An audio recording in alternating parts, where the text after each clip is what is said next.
What's good, everybody? It's your boy Todd Smith here once again alongside my tag team partner Dale Clifford out there in Fernley, Nevada. Welcome to yet another episode of the No Gimmicks podcast, broadcasting on the 3 and Out Radio Network. Dale, what's good, my man? What up, Todd? Here we are, WWE TLC 2017. So let's go ahead and get started with this kind of interesting pay-per-view, maybe. I guess you could say that. Is it TLC or is it TLCG, as in tables, letters, chairs, and garbage trucks? Because we got a whole lot of that in our main event tonight, right? What about garbage pay-per-view?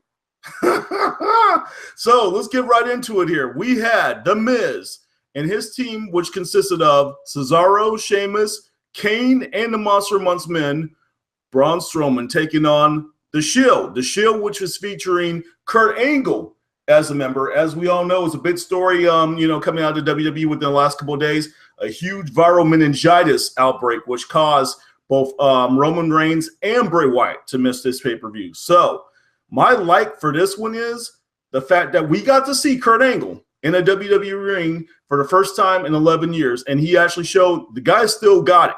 He's still got it. You know, he's definitely got some left in the tank and had a pretty good performance. He even took a pretty nasty bump to a table on the outside there via Braun Strowman. Dale, we have to think. What's your thoughts on this one here? Well, we know the Kurt Angle hasn't been inactive for 11 years. Right. But like Goldberg, or I should say, unlike Goldberg, who was basically inactive between his WWE stints, is like Kurt did go into Impact Wrestling and then was on the Indies before he kind of slowed it back down and then coming back to WWE. We knew a WWE return was expected, but obviously, as you pointed out, some medical health issues, I think, changed course, and we got Kurt Angle's return tonight in kind of a match that just was very odd. It's like it had some good moments, had some bad moments, and it also felt like it was never going to end. Yeah. As I've noted a couple of times, it had so many turns in the match that I felt like we were on a NASCAR road race. I like that one.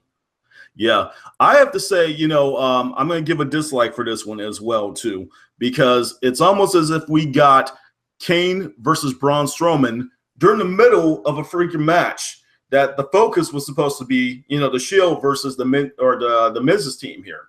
So it's just like, okay, we get these two, huge monstrous individuals going at it, and then all of a sudden we see Braun thrown into the back of a garbage truck. So it's just like, okay, are we expected to believe that he's going to show up tomorrow night on Raw perfectly fine, ready to go, and take the next match against Kane? I mean, what's your thoughts on that, Dale? Yeah, that is a very interesting there now. It's like I feel like maybe this is the shift of direction now that Braun's going to go towards being more of the face, the fan guy that they're going to cheer, because obviously it looks like he's going into a feud with Kane. Probably be a short one. It will help build the character and of Braun going forward. Obviously, we've seen the work he did with the Big Show, and now we're going to see the work that he's going to probably do with Kane, to all-time greats in the WWE, both Hall of Famers in there, right? It was like when they both step away. It's obviously just building the next monster for the WWE. My dislike comes from this in the fact that I really thought that Miz, Cesaro, Sheamus, Kane, and Braun Strowman, the team, should have gotten the win in this thing against a Shield that was using Kurt Angle as a replacement. It's cool to see Kurt get a win in his return, but Kurt doesn't need this win. Right. This kind of would have given the WWE a great opportunity to give them the moment that they've wanted, where Roman could be the savior of the Shield. Mm-hmm. It's like, and that opportunity is now gone. It's like they've desperately wanted Roman to be the guy. Here it is. It's like, this is the moment. It's like the Shield gets crushed without him, mm-hmm. and he comes in at Survivor Series. You could rebook it. Is like put it in a match. Is like, give this to us again at Survivor Series. Roman's the savior. Roman's your hero. Boom, there you go. And instead, Kurt Angle's your Olympic gold medalist, your Olympic hero, your American hero. Yeah. Yeah, no disrespect to Kurt, because I love me some Kurt, and we all know how I feel about Roman Reigns. But from the booking perspective and what WWE is ultimately trying to achieve, what happened tonight really made no sense with that match, with the way things ended up there. So moving on, we had Jason Jordan taking on who wants to walk with Elias, who made a couple different appearances out there, trying to perform songs and whatnot. And he was interrupted by Jason Jordan, who had a grocery basket full of produce, I guess you could say, and vegetables and whatnot, which he tossed at him. So we got this match. My like in this one was the fact that Jason Jordan got his first solo win on a pay-per-view. Dale, what's your thoughts on this one? I have nothing. I'm an Elias fan. I don't like Jason Jordan. This attempt to try to get him over by throwing produce at Elias while he's singing his songs, I thought it's a cheap attempt to get a face reaction. It was a garbage poop ending, where the roll up was with a 3 count where Elias's shoulder wasn't down. I don't know if that was the planned ending or if it just got screwed up. Whatever it wasn't right all night. I'm just not a fan of Jason Jordan. To me, Chad Gable was the man of American Alpha. I don't get this Jason Jordan thing at all. I like Elias. I think his promo stuff is funny. I just think that Jason needs to turn heel. And actually, I think a prime opportunity would have been, had the health issues not come up, would have been putting Kurt Angle in there with Jason Jordan at a pay-per-view. It was like when Jason Jordan goes full heel. Yeah. I have no arguments to make with you on that one there, Dale. So moving on to our next match from TLC 2017, we had a knockdown, drag-out, hell of a match here. Many of us look at this one as a dream match. We had Demon Finn Balor taking on AJ Styles. As we know, 2 of the former leaders of the Bullet Club doing battle, and no Michael Cole. This is not the first time that these 2 guys have stood across the ring from one another. It's just the first time in a WWE ring that this match has happened. I liked everything about this. I mean, Finn's body paint game was on point. That was some pretty cool stuff he had going on there tonight with the hands kind of like crawling through this portion, of his upper torso and whatnot. Definitely better than Pumpkin Finn that we were going to be treated to if he faced off against Bray Wyatt. They absolutely killed it in the ring. These 2 guys definitely have some, almost similar moves. Like they both kind of do almost like a version of the Pele kick and whatnot. So the post-moment match, or the post-match moment that we got where they both gave each other 2 sweet, that just pretty much was the icing on top of the cake. Dale, what do you have on this one? Absolutely. That's just the thing. Is like we deemed this a dream match, and April's like, "Well, there's no stories." It's like, you don't need it. It was like, and everybody that isn't connected with just the WWE audience understands there's a story between Finn Balor and AJ Styles as being former leaders of the Bullet Club. But that's just the thing. Is like when you've built yourselves up as much as you as these 2 have with their in-ring ability, no stories needed.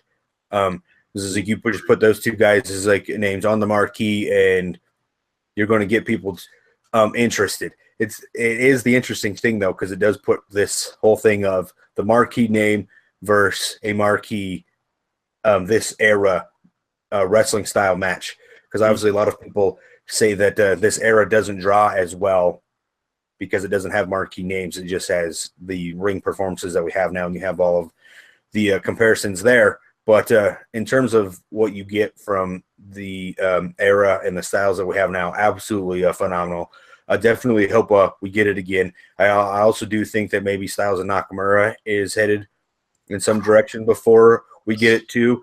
But this just continues to go to why AJ Styles is the #1 guy in the WWE. He literally saved the pay-per-view. Without question. The dude flew, I think, whether they say the plane ride was from where he was down in South America, I think it was like 16 hours or something like that to get there. No jet lag shown in that match. So moving on here, we got Kalisto, the WWE Cruiserweight champion, taking on Enzo Amore. So for this one, I had absolutely nothing. I am not a fan of Enzo Amore as the champ, or the fact that Kalisto basically was used as a transitional champ, and was given a title on Raw just because of the fact that it was Eddie Guerrero's birthday. That's pretty much why that happened. Other than that, like I said, I'm not a fan of hot potato. I don't like the title switching as frequently as they do. This has happened with the Raw Women's title and with this title and with the SmackDown tag titles. Dale, what do you have to say about this? Well, I think this a lot of it though is you have the situation with Neville too, in he was supposed to have the match with Enzo the night Kalisto won. So I think they hot potatoed it off so that they could get an extension of what was supposed to be Enzo and Neville going into TLC, and then probably finishing the feud between those two tonight anyway, which would have resulted in Enzo still having the championship. But you can't have Enzo beat Kalisto on Raw that night and then expect it to go into a pay-per-view. So I think that played a part into why it also switched there. But really, we basically know what this is. Enzo is money. That is what speaks to WWE. That's pretty much all else I have to say about the match. However, there was one comment I didn't like on Twitter. Someone said that Kalisto was a combination of Rey Mysterio meets Scorpion from Mortal Kombat. So I retweeted and I was like, well, I wish he would have used the chain through the chest fatality, but unfortunately Enzo did win. Get over here. Moving on to the next match from TLC 2017, we had Alexa Bliss, the WWE Raw Women's Champion, taking on one Mickie James. So my like for this one was the fact that Alexa retained the title, thus eliminating the game of hot potato that's been happening with the Raw Women's title, as of late. So that's my like for that match there. Dale, what's your thoughts? Absolutely. Obviously, Mickie still showed that she's got it. And the one thing that I kind of brought up to this one is that WWE played no attention to the fact that we've already seen this feud. Literally, this feud on Raw, they started it from scratch, and we saw it 6 months ago on SmackDown. It's like, and they paid no attention to that. We had actually seen it already before. Oh. But yeah, Alexa retains, and she's on a collision course for, spoiler alert, Asuka, who also won tonight. Yes. So moving on here, we'll get to that match result here in a second or so. We had a Cruiserweight tag team match. Now, this is interesting here that we get 2 Cruiserweight matches on the main card and not one on the pre-show. I wonder how Neville and Austin Aries feel about that. Anyways, this was a pretty decent match here. I actually am kind of digging Jack Gallagher as a heel, and I'm digging the switch in ring gear as well, that he's not, sporting the rainbow colors anymore. He kind of has almost like an English gentleman kind of look that he's actually, taping up his fists and everything, using the umbrella even more so now as a weapon. So I kind of dug this. We had some pretty decent action here. Dale, what's your thoughts? Yeah, I'm a fan of all 4 of those guys. Definitely 4 of the highlights from 205 Live, and really glad that Cedric Alexander and Rich Swann got the win here. Huge fan of Cedric. I always wish that they would do a little bit more with him, because he was one of the guys coming out of the CWC that had some momentum. Yes. Thanks to Kota Ibushi, and really that WWE hasn't capitalized on Cedric's momentum much. I was like, you did mention Austin Aries here, so I also have to mention something that he tweeted about. He's like, there was actually 3 Cruiserweight matches on the card tonight, if you include the size and weight of AJ Styles and Finn Balor. Okay. All right. Yeah. Made sense there. True that. It's just kind of interesting when you look about it. It's like that you can get those type of guys be main event headliners. Yes, you can. Very true indeed. So moving on to the first match from WWE TLC 2017, we had the debuting Asuka on the Raw main roster taking on a one Miss Emma. So my like for this one was due to WWE Network kind of having some issues, and I did not get to catch the finish of the match. It was the fact that Asuka did win and that Emma was not squashed in the process. Dale, what do you have to say about this one? Yeah, it opened the show, so you figured it wasn't going to be a squash, and it was a good opportunity to establish Asuka to the main roster, because we all know it's like not everybody watches NXT, so that's the thing. It's like Asuka is coming into probably twice the amount of viewership, is like in a completely different audience than she would get on NXT. And you gave her a fairly good opponent in Emma to allow her to showcase what they can do. It's like Emma wasn't squashed. It's like, even though she took the loss, you knew it was coming. But this one didn't allow Emma to not look weak in this, and hopefully she has a future kind of continuing to build up in the division. But maybe I think this is kind of Emma's role. Unfortunately, is just kind of be that that stepping stool. Yeah, and I always just keep on wondering what the hell ever happened to Emma as Emmalina. Was that just pretty much the WWE just trolling its fans, in the WWE universe? Because She came out for the gimmick and changed it because they realized that she wasn't going to be able to deliver the character the way they wanted, so they canceled it.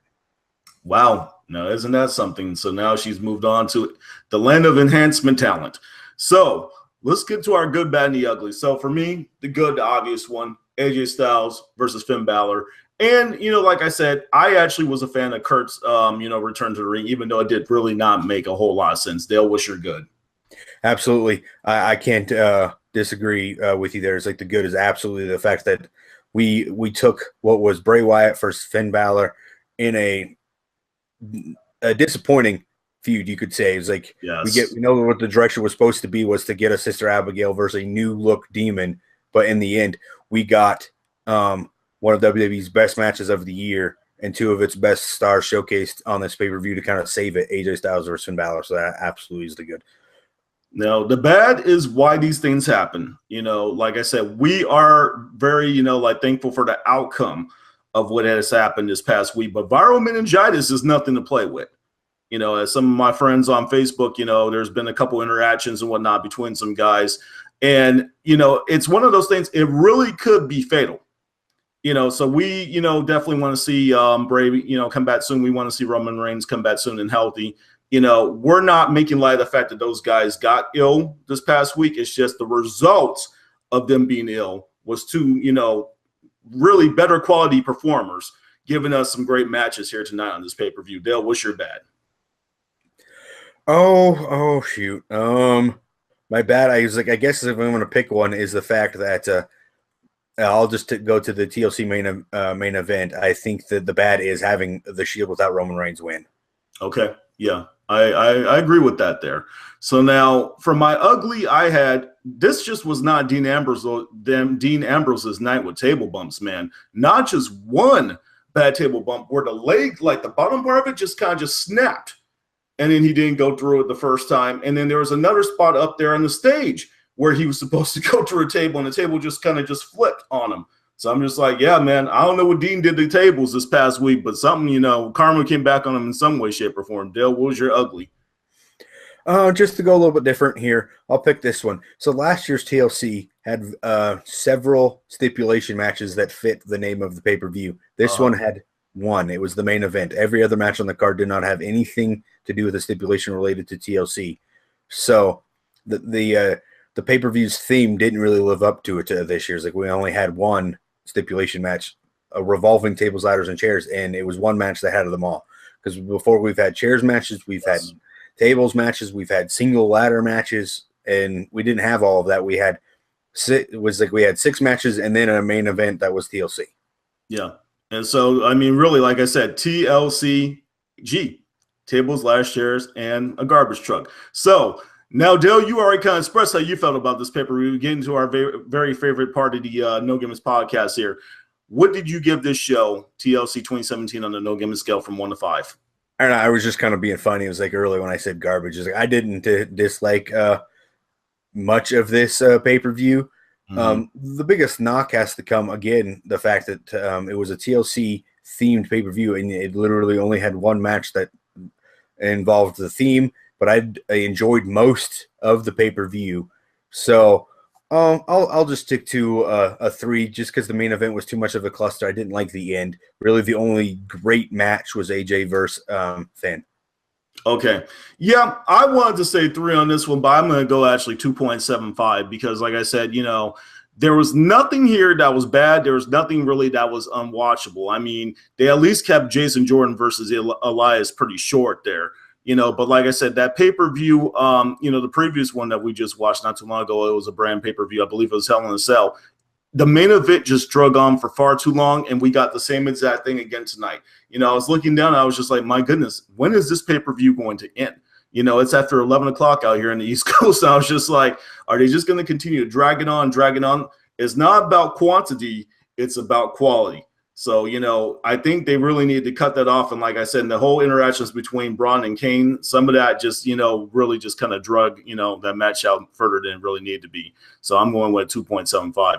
So, hey, one thing is for sure here, so we don't drag this episode on any longer than it needs to. Dale and I could sit up here and talk about WWE TLC 2017 all night long, but We have come to the end of this episode of No Gimmicks Podcast, so thank you for tuning in. We are No Gimmicks, No Image, all wrestling all the time. Please subscribe, like, comment, and share our videos.